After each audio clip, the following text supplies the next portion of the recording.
masasabi ko kulang talaga po yan. Isipin nyo, ang mahal ng bilihin, hindi kasi talaga yung 64 na sinasabi nyo. Kulang kahit na sabihin natin bata, di kasya yun.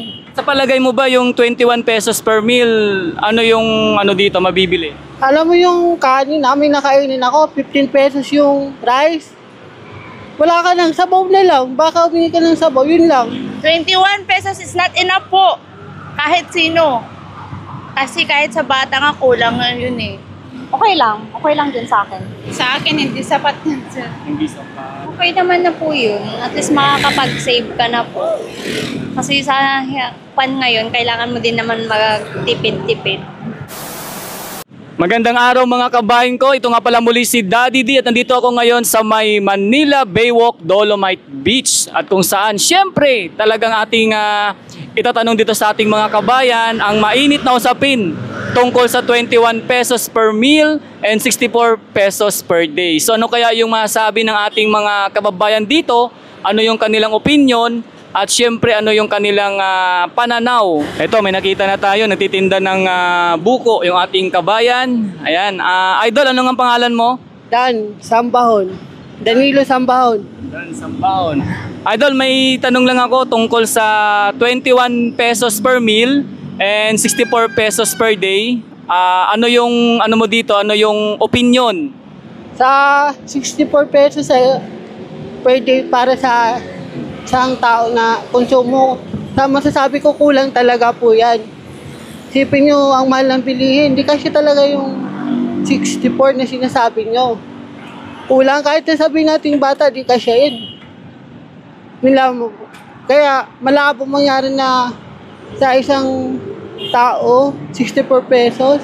Hindi kaya talaga. Matanong kita, Idol, sa 64 pesos sa araw-araw na iyong kumbaga sa araw-araw na iyong pamumuhay, ano yung iyong nabibili sa 64 pesos? Halos tinapay, soft drink, kape, biskuit, doon lang yung napupunta. So, sa palagay mo ba yung 21 pesos per meal, ano yung dito mabibili? Alam mo yung kanin namin nakainin ako, 15 pesos yung rice. Wala ka ng sabaw na lang, baka humingi ka ng sabaw, yun lang. So para sa'yo talagang kulang? Kulang talaga. Kasi hanggang ngayon kumakain ako sa mga restaurant na halos 15 pesos yung isang takal na kanin. Kulang naman yung kung tayo sa kulang naman talaga sa atin yun. Kailangan mga isa't kilate. Yun. So para sa iyo, Idol, ano yung pinaka-suggestion mo maliban sa 64 pesos? Ano yung kumbaga karapat-dapat talaga na amount na ibibigay ng NEDA? Karapat-dapat talaga amount, mga 80 or 70. Yun. 80 or 70? Pwede na siya. Pwede na. 80 or 70, pwede na po. Pero yung 64 malabo talaga. 80 or 70 pwede po yan. Kasi na-try ko na rin yan. Kasi ako, isa rin ako nagtitinda, halos kapos din ako. Yung ginagawa ko, binabudget ko para yung pera ko, kumbaga, sumakto sa tamang pagkain ko, yung kaya alam ko yung sa akin yung kinakain ko halos sa almusal 70. Tapos tanghalian. Almusal pa lang yun, 70 pesos. Oo. Kasi nakakadalawang rice ako. Kung mga kagaya sa atin, mga edad natin na mga 18 to 30, siguro palakasan pa yung kumain. So, ibig sabihin, Idol Dan, sa isang araw, simula umaga, tanghali, hanggang hapunan, nakakamagkano ka? Siguro mga 70 plus 70, 140, mga 300. Sakto. So, parang lumalabas 300 per day. 300, mga ganun. So, talagang hindi sapat ang 64 pesos. Talaga yung sapat.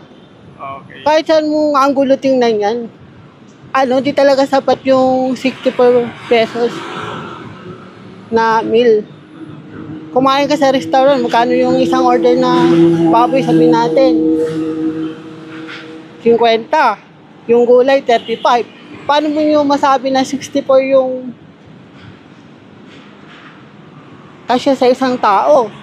Di talaga kasya yun. 21 nga lang. Gutom mo abuti natin nun. Talaga, di talaga po kasya. Okay, salamat Idol Dan sa iyong opinion regarding dito sa ating pinaka-katanungan tungkol nga sa 21 pesos per meal and 64 pesos per day. Talaga kasya. Kasi ako nagtitinda ako. Binabadget ko talaga yung ano ko, yung kinikita ko. Kasi may iba-iba akong mga bayarin. Halos tumitipid pa nga ako eh. Pero hanggang 70 lang talaga ako yung meal pa lang. Tipid na yun, ha? Tipid na yun. Tipid na yun. Siguro alam niyo naman na pag kayo kumain, di ba? Halos sumusobra pa kayo. Baka, totoo yun. Masabi ko, halos pag kayo kumain, hindi talaga sa pag-ano, totoo yun. Kulang talaga yung 64 na sinasabi. Okay. Salamat Idol Dan sa iyong pananaw at opinion regarding dito sa ating katanungan. Salamat. Ma'am, pwede ko bang makuha yung opinion mo regarding sa 21 pesos per meal on 64 pesos per day? Anong masabi mo? Ganyan. Hindi ko na ano mag-answer. Wala. Ikaw, ma'am? Hindi ko alam. Wala kayong masabi, ma'am. Wala, hindi ko alam. Sige, salamat, ma'am.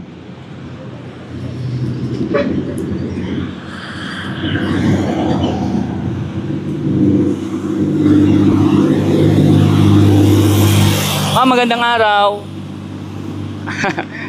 Ma'am, opinion lang ma'am tungkol sa sa 21 pesos per meal and 64 pesos per day. Ano yung opinion mo?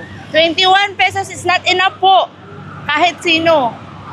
Kasi kahit sa bata nga kulang na yun eh. Ma'am, pwede bang makapag-share ka kung sa isang araw nakakamagkano ka sa pagkain? Dito sir, umaabot din ako ng like 150 or pataas. Ano yon? Tipid na ba yon o sakto lang? Tipid na yun sir. Tipid pa yon. Anong mga pagkain ito? Yung mga street foods, yun lang. Like siguro sa mga karinderya, ganun. Sa palagay mo, yung 21 pesos per meal, ano yung masabi mo dito? Ano talaga? Kulang talaga sir.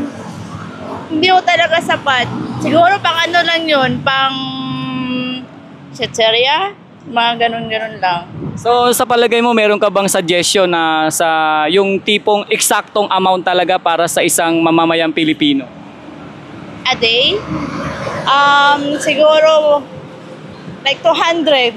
200 sa food allowance talaga. Sapat na yon, sapat. Okay na yun sir. At least diba, hindi na ugutuman. Okay, maraming salamat ma'am. Anong pangalan mo ma'am? Rosemary po. Ma'am Rosemary, baka meron kang gustong i-shoutout.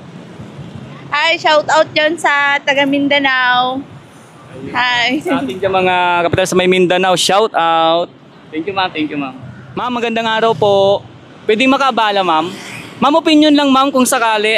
Tanong lang po namin kung ano po yung opinion nyo sa 21 pesos per meal, 64 pesos per day. Ano po yung masabi nyo dun ma'am? Wala akong masabi. Pero sa palagay mo ma'am, kasya ba bilang isang mamamayang Pilipino? Okay lang din sa akin. Sapat. Okay. Thank you ma'am. Ma'am, ikaw ma'am, anong opinion mo dun ma'am sa 21 pesos per meal, 64 pesos per day? Hindi, sa akin hindi sapat yan sir. Hindi sapat. Ma'am, paano mo nasabi ma'am? Kasi sa ngayon, ang bilhin, mahal na. So, maaari siyang Bigas pa lang mahal na po. maging sapat pag mababa yung bilihin. Opo. Sa palagay mo ma'am, para sa iyo ma'am, sa sarili mong pananaw, nakakamagkano ka sa isang araw? Kung ikaw lang. Ako lang po, 200 lang pagkain na yun. So, yun ang pinakasapat sa iyo ma'am, 200. Thank you ma'am. Okay. Ikaw naman. Hi ma'am, magandang araw. Ma'am, pwede makabala? Ma'am, ano yung opinion mo man dun sa sinasabing 21 pesos per meal, 64 pesos per day? Okay naman na po yun. At least makakapag-save ka na po. Kasi sa pan ngayon, kailangan mo din naman magtipid-tipid. Kumbaga, nasa iyo kung paano mo siya i-budget. Yes po. So, kumbaga, ano kayo dun ma'am, para sa inyo, sapat yun. Opo, sapat na po yun. Thank you ma'am, thank you.